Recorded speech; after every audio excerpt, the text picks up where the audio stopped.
আজকের গল্পটা এমনই একজন ব্যক্তির যার নাম রয় পালভার। তিনি একজন অবসরপ্রাপ্ত ডেল্টা ফোর্স অপারেটিভ। প্রতিদিন তাকে হত্যা করা হয় একদল খুনি দ্বারা। কেন তাকে মারা হচ্ছে সে তা জানে না। পুরো কাহিনী জানতে ভিডিওটি শেষ পর্যন্ত আমাদের সঙ্গে থাকুন। আসসালামু আলাইকুম বন্ধুরা, আশা করছি আপনারা সকলেই ভালো আছেন। মুভি মঞ্চের আরও একটি নতুন মুভি এক্সপ্লেনেশনে আপনাদের সকলকে আমন্ত্রণ। রয় পালভার, যিনি পূর্বে একজন ব্লক অফ স্পেশালিস্ট ছিলেন, বর্তমানে আটলান্টায় বসবাস করেন। একদিন সকালে হঠাৎ করে তার গার্লফ্রেন্ডের চিৎকারে ঘুম ভেঙে যায়। তিনি দেখতে পান একজন লোক ছুরি দিয়ে তাকে হত্যা করার চেষ্টা করছে। রয় সহজেই লোকটিকে হারিয়ে দেয়। তখন আমাদের বোঝানো হয় এটা তার সাথে 150তম বার হচ্ছে। এর আগেও তার সাথে এমনটি বহুবার হয়েছে। ওই লোকটিকে মারার পরই রয় দেখে তার অ্যাপার্টমেন্টের বাইরে হেলিকপ্টার এসে গেছে, যার সঙ্গে ভারী মেশিন গান লাগানো। সেটা গুলি ছুড়তে শুরু করে। রয় ছুরি ছুঁড়ে গানারকে মেরে ফেলে, কিন্তু গানটা অটোমেটিকভাবে গুলি ছুটতে থাকে। গুলির মাঝে রয় সোফায় বসে নিজের অতীত মনে করে। সে এক ইংরেজ মেয়ে জেমাকে বিয়ে করেছিল, কিন্তু পরে তারা আলাদা হয়ে যায়। তারপর রয় অ্যাপার্টমেন্টের 4র্থ তলা থেকে নিচে ঝাঁপ দেয়। ঠিক সেই মুহূর্তে হেলিকপ্টার তার ফ্ল্যাট ক্র্যাশ করে। রয় ঠিক সময় ঝাঁপ দিয়ে একটা বিশাল ট্রাকের উপর পড়ে। সে জানায় সে আগেও 22 বার ঠিক একই জায়গায় মারা গেছে। ট্রাকটা তাকে পিষে দিয়েছিল। এবার সে জানে কি করলে বেঁচে থাকা যায়। তারপর সে রাস্তায় দাঁড়িয়ে থাকা একটা স্পোর্টস কার ছিনতাই করে এলাকা ছেড়ে পালায়। কিন্তু একটু পরে দুইজন নারী আততায়ী এবং একজন চালক তাকে ধাওয়া করে। এক নারী গুলি চালায় তাকে মারার জন্য। রয় জানায় এরা বহুবার তাকে মারার চেষ্টা করেছে। শেষমেশ রয় একটা বাসে ধাক্কা খায় এবং মারা যায়। এই ঘটনা প্রতিদিন ঘটে একইভাবে, বারবার। রয় জানে না কেন সবাই তাকে মারতে চায়, কিংবা সে কি এমন করেছে যার জন্য এই পরিণতি তার।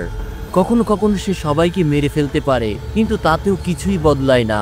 শেষ পর্যন্ত এক সময় এক এশিয়ান মহিলা যার নাম গোয়ানিন রয়ের মাথা কেটে ফেলে।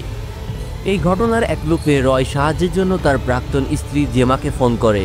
এই সময়ের ভয়ঙ্কর পরিস্থিতি নিয়ে কথা বলতে চায় সে, কিন্তু ফোন ধরে অবসরপ্রাপ্ত ক্লাইভ ভেন্টার, যে জেমার বস ছিল। রয় জেমা সম্পর্কে জানতে চাইলে কর্নেল ভেন্টার জানায় জেমা মারা গিয়েছে।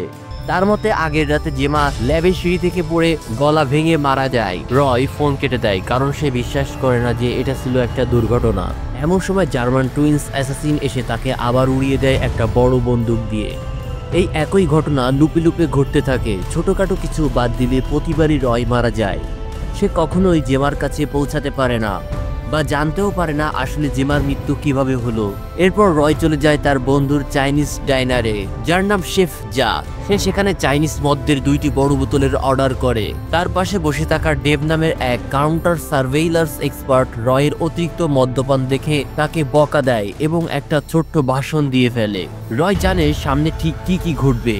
সকাল 10:05 এক চাইনিজ তরবারি যোদ্ধা, যিনি 12 বার ওয়ার্ল্ড চ্যাম্পিয়ন হয়েছেন, ডায়ং, সেই ডাইনারে ঢুকবে। এই সব জানা সত্ত্বেও রয় যত দিকেই পালাক, যত ভালোই লড়ুক, 10:47 পর সে আর বেঁচে থাকতে পারে না। খুনিরা ঠিকই তাকে খুঁজেই বের করে এবং মেরে ফেলে। এই মৃত্যুর চক্র আর জেমার মৃত্যু সব মিলিয়ে রয় প্রচণ্ড ক্ষিপ্ত হয়ে যায়। তার মনে হয় এবার প্রতিশোধ নেওয়ার সময় এসেছে। এরপর গল্পে আমরা দেখি এই টাইম লুপ শুরু হওয়ার আগের দিন রয় শেষবার জেমার সঙ্গে দেখা করেছিল, কিন্তু রয়ের কাছে সেই দেখা বহু মাস আগের মতো মনে হয়। জেমা, যে একটি প্রাইভেট কোম্পানিতে বিজ্ঞানী হিসেবে কাজ করে, সে রয়কে ল্যাবে ডেকেছিল। রয় যখন ল্যাবে পৌঁছায়, জেমা তার শারীরিক মাপ নেওয়া শুরু করে এবং রয় তাকে নিজের রিজুমি দেয় আর চাকরির ব্যাপারে জিজ্ঞাসা করে। তবে তারা কেউ জানতো না যে সেই মুহূর্তে তাদের উপর গোপন নজরদারি ক্যামেরা বসানো ছিল এবং তাদের দেখছিল কর্নেল ক্লাইভ ভেন্টার ও তার প্রধান নিরাপত্তা অফিসার ব্রেইড। জেমা রয়কে একটি ডিভাইস দেখায় যেটি দিয়ে টাইম ট্রাভেল করা সম্ভব, এমনকি স্পেসের বাধাও ভাঙা সম্ভব। জেমা ডিভাইসটির ক্ষমতা সম্পর্কে অনেক কিছু বললেও রয় সবকিছু ঠিকভাবে বুঝতে পারে না। সেই সময় ব্রেড এসে তাদের কথোপকথনে বাধা দেয়। সে জেমাকে জানায় কর্নেল ক্লাইভ তাকে তার অফিসে এখনই ডাকছেন এবং মনে করিয়ে দেয় যে জেমার এলএ ল্যাবটা রেস্ট্রিক্টেড এরিয়া, বাইরের কাউকে সেখানে ঢুকতে দেওয়া যায় না। ব্রেড চলে যাওয়ার পর জেমা রয়কে জানায় যে সে চাকরির ইন্টারভিউ নিয়ে মিথ্যে বলেছে। আসলে ল্যাবে কারোর নিয়োগ চলছে না, বরং জেমার এখন রয়ের খুব প্রয়োজন। রয় সঙ্গে সঙ্গে জিজ্ঞাসা করে কখন থেকে কাজ শুরু করব।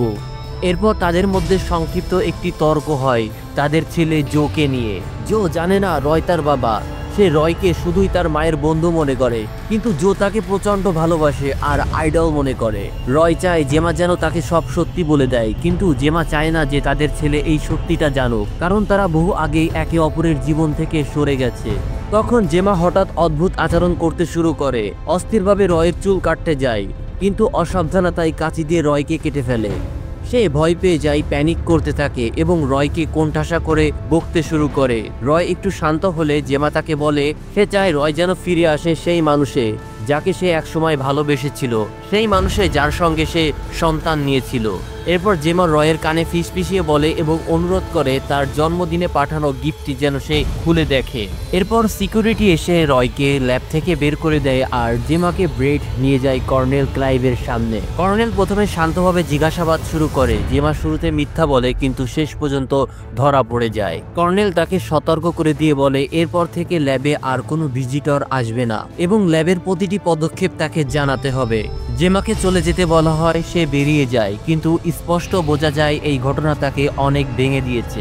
এদিকে রয় একটা বারে অ্যালিস আর একটা বারের মেয়ের সঙ্গে সময় কাটাচ্ছিল। অ্যালিস একজন ডেন্টাল হাইজিনিস্ট। যখন অ্যালিস ওয়াশরুমে যায় তখন বারের মেয়েটি রয়কে বলে তারা কখনো প্রেমে পড়বে না। রয় অবাক হয়ে জিজ্ঞাসা করে কেন? ওই মহিলা উত্তর দেয় কারণ এখনো রয় অন্য কাউকে ভালোবাসে আর সেটা তার চোখেই স্পষ্ট। ঠিক সেই সময় রাত 3টা বাজে আর রয় একটি ফোন কল পায় জেমার কাছ থেকে। জেমা খুবই আতঙ্কিতভাবে রয়কে সাহায্যের জন্য অনুরোধ করে। সে রয়কে অনুরোধ করে যেটা সে সবসময় সবচেয়ে ভালোভাবে পারে সেটা যেন করে, কিন্তু সে তার কথা শেষ করতে পারে না কারণ কর্নেল ক্লাইভ তার ফোনে আড়ি পাচ্ছিল। সে একটি ইলেকট্রনিক জ্যামার চালু করে জেমার ফোনের সিগন্যাল বন্ধ করে দেয়।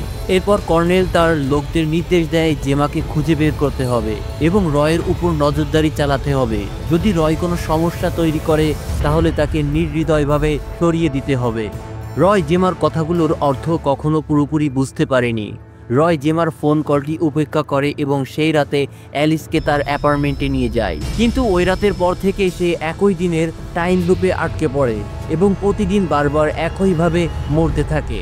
পরের এক লুপে রয় জেমার দেওয়া জন্মদিনের উপহারটি খোলে। সেখানে একটি বই এবং একটি ছোট্ট বার্তা থাকে, শুভ জন্মদিন রয়, জীবনকে পুরোপুরি উপভোগ করো আর এগিয়ে চলো, কিন্তু মনে রেখো সময় কখনো কারোর জন্য অপেক্ষা করে না। রয় প্রতিদিনের মতো একটি গাড়ি চুরি করে পালিয়ে যায় এবং আটলান্টার একটি গেমিং আন্ডারগ্রাউন্ডে যায় যাতে কিছু সময় পায় বইটা পড়তে এবং জেমা ঠিক কি বলতে চেয়েছিল তা বুঝতে পারে। এদিকে জেমা তো আর নেই, তাই রয় ভাবে জোই তার একমাত্র পরিবার। সে সিদ্ধান্ত নেয় জোকে সব সত্যি বলে দেবে। তার মা মারা গেছেন এবং রয় তার বাবা।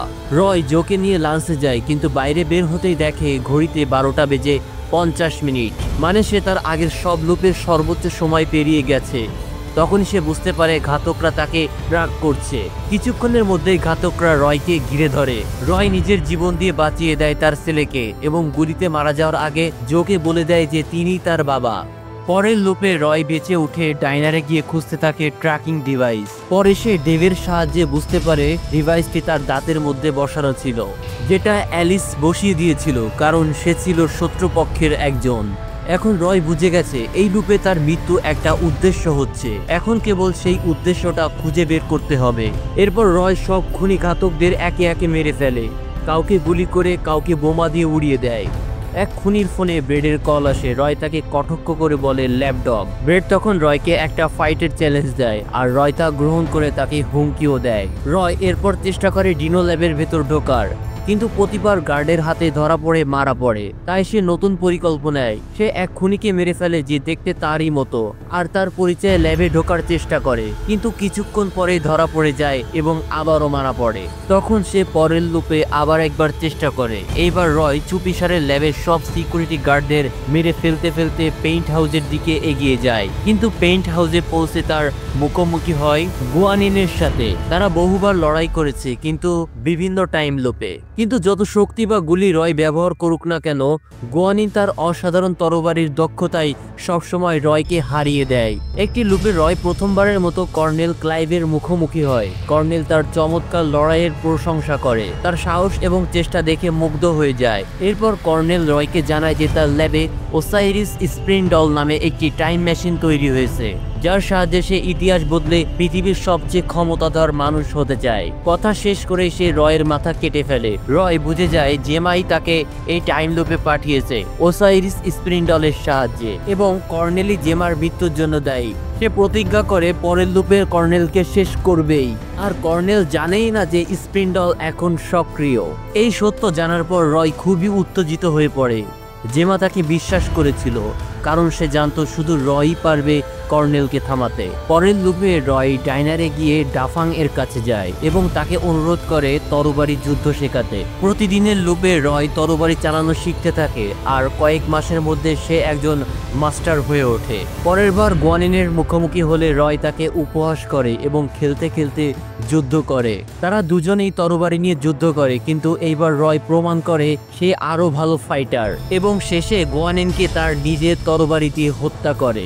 এরপর রয় ব্রেডকে একই তরবারি দিয়ে মেরে ফেলে, কিন্তু কর্নেলকে তখন মারে না, কারণ সে চায় এই দানবটাকে খালি হাতে শেষ করবে। তাদের মধ্যে শুরু হয় হ্যান্ড টু হ্যান্ড ফাইট। যদিও কর্নেল একজন বৃদ্ধ মানুষ, সাদা চুলদাড়িওয়ালা, তবুও সে হাতে হাতে যুদ্ধেও একজন দক্ষ যোদ্ধা। যখন কর্নেল একটি বন্দুক ধরতে যায় তখন রয় তাকে তরবারি দিয়ে আঘাত করে। মৃত্যুর মুখে দাঁড়িয়ে কর্নেল বুঝে যায় রয় এত শক্তিশালী হয়েছে কারণ ওসাইরিস স্প্রিন্ডল চালু আছে। সে রয়কে বোঝাতে চেষ্টা করে, আমি চাই মানব জাতির ইতিহাস নতুনভাবে লিখতে, যাতে প্রথম ও দ্বিতীয় বিশ্বযুদ্ধের মতো ট্র্যাজেডি না থাকে। কিন্তু রয় বলে পিছনের কথা বলে লাভ নেই, ইতিহাস থেকে শিক্ষা নিতে হয় এবং সামনে এগোতে হয়। তখন কর্নেল রয়কে বিদ্রুপ করে বলে, তুমি তো এখন আমাকে মেরে ফেলছো, কিন্তু তোমার ছেলেকে কে বাঁচাবে? আমি ইতিমধ্যে একটি টিম পাঠিয়ে দিয়েছি জোকে মারতে। রয় তখন দ্রুত ছুটে যায় জো এর কাছে, কিন্তু গিয়ে দেখে জো মারা গেছে।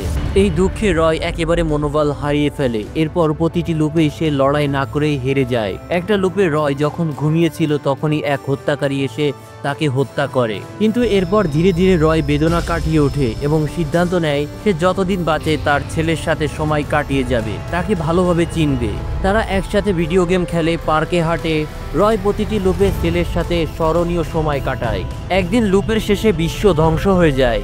তারপর জো রয়কে জানায় সে সেই দিন সকালে তার মায়ের সঙ্গে কথা বলেছে।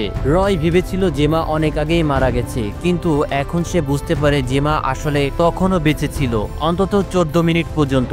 রয় তখন প্রতিজ্ঞা করে সে ফিরে আসবে এবং জো আর জেমা দুজনকেই বাঁচাবে। সে সাথে সাথে তার অ্যাপার্টমেন্টের বাইরে থাকা হেলিকপ্টারে ওঠে এবং বন্দুকধারীকে বাইরে ছুড়ে ফেলে পাইলটকে নির্দেশ দেয় তাকে ডাইনো ল্যাবে নিয়ে যেতে। ল্যাবে পৌঁছে রয় একটি হেভি মেশিন গান দিয়ে সব আততায়ীকে মেরে ফেলে। তারপর সব গার্ডদের হারিয়ে সে ঠিক সময়ে জেমাকে বাঁচাতে পৌঁছে যায়। রয় তখন কর্নেল এবং তার সহযোগীকে সঙ্গে সঙ্গে মেরে ফেলে। জেমা অবাক হয়ে যায় যে রয় সত্যি সত্যিই এসেছে তাকে বাঁচাতে এবং সব বাধা পেরিয়ে সফল হতে পেরেছে। রয় জেমাকে জানায় এই টাইম লুপে বারবার জোর সাথে কাটানোর সময়ের কথা। জো অনেক গোপন কথা রয়কে বলেছে, যেগুলো সে তার মাকে কখনো বলেনি। রয় তখন জেমাকে জিজ্ঞাসা করে স্প্রিন্ডল বন্ধ করতে সে কি করতে পারে। জেমা একটু দুঃখিত হয়ে বলে এই পুরো প্রজেক্ট একটা হাইপোথেটিক্যাল এক্সপেরিমেন্ট ছিল। তাকে দেখার আগ পর্যন্ত জেমা জানতোই না এটা সত্যিই কাজ করে। সে রয়কে বলে তুমি যদি স্প্রিন্ডলের মধ্যে ঢুকে যাও তাহলে সম্ভবত এটা রিসেট হয়ে যাবে, কারণ তোমার ডিএনএতে কোডেড ছিল আর সবকিছু আবার নর্মাল হয়ে যাবে। কিন্তু সে সতর্ক করে রয়কে যদি সে স্প্রিন্ডলে ঢোকে তাহলে হয়তো বাস্তব জগৎ থেকে মুছে যেতে পারে। রয় তখন বলে জো আর তোমাকে রক্ষা করতে হলে আমি সেই ঝুঁকি নিতে রাজি আছি। তারা শেষবারের মতো একে অপরকে চুমু খায়। জেমা রয়কে বলে আমি তোমাকে ভালোবাসি। রয়ও জেমাকে বলে আমার জন্য অপেক্ষা করো। জেমা বলে আমি করব। রয় স্প্রিন্ডলের ভিতর হাঁটতে হাঁটতে ঢুকে পড়ে। তার চোখের রং পরিবর্তন হতে থাকে। জেমা অবাক হয়ে দেখে যে রয় কোনোভাবে বেঁচে গেছে। একইভাবেই রয় 300 বার মরে। শেষে স্প্রিন্ডল বন্ধ করে দেয়। তার ছেলেকে প্রিয় সঙ্গী আর এই পৃথিবীকে রক্ষা করে। রয় হলো ওসাইরিস। এই ভিডিওটা ভালো লাগলে একটি লাইক দিন আর আমাদের চ্যানেল সাবস্ক্রাইব করুন এরকম সব মুভির এক্সপ্লেনেশন বাংলায় পেতে।